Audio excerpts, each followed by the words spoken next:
Headline सामान्य TV तव्हां ताईं अहम ख़बर पहुचाईंदासीं। खिप्रो मां जिते शाहबग शाख में ॿारड़ो ॿुॾी फोती वियो आहे, जॾहिं त फोती जी सुञाणप ज़ुल्फ़कार जट तौरु थी आहे। लाश वारसनि हवाले कयो वियो आहे।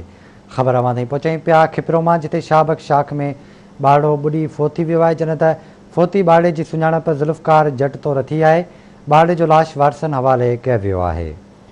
आगाही कयो अव्हांखे। खिप्रो मां जिते शाहबग शाख में ॿारड़ो ॿुॾी फोती वियो आहे, जॾहिं त फोती जी सुञाणप ज़ुल्फ़कार जट तौरु थी आहे।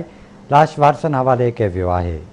हिकु भेरो ॿीहर अवां ताईं अहम ख़बर खिप्रो मां पहुचायूं पिया, जिते शाहबग शाख में ॿारड़ो ॿुॾी फोती वियो आहे, जॾहिं त फोती जी सुञाणप ज़ुल्फ़कार जट तौरु थी आहे।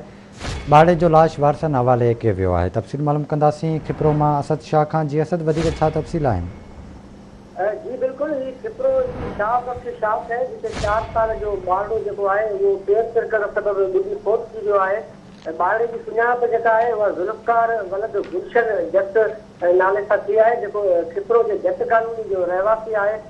फोती नींगर जो लाश जेको आहे उहो कालका अस्पताल आंदो वियो आहे, जेका ज़रूरी कार्रवाई बाद लाश वारसनि हवाले कयो वियो आहे। ॿिए पासे मासूम नींगर जो लाश घर पहुचण ते घर मंझि प्रोग्राम मथल आहे। ठीकु आहे असद, वॾी महिरबानी तफ़सील खां आगाह करण लाइ।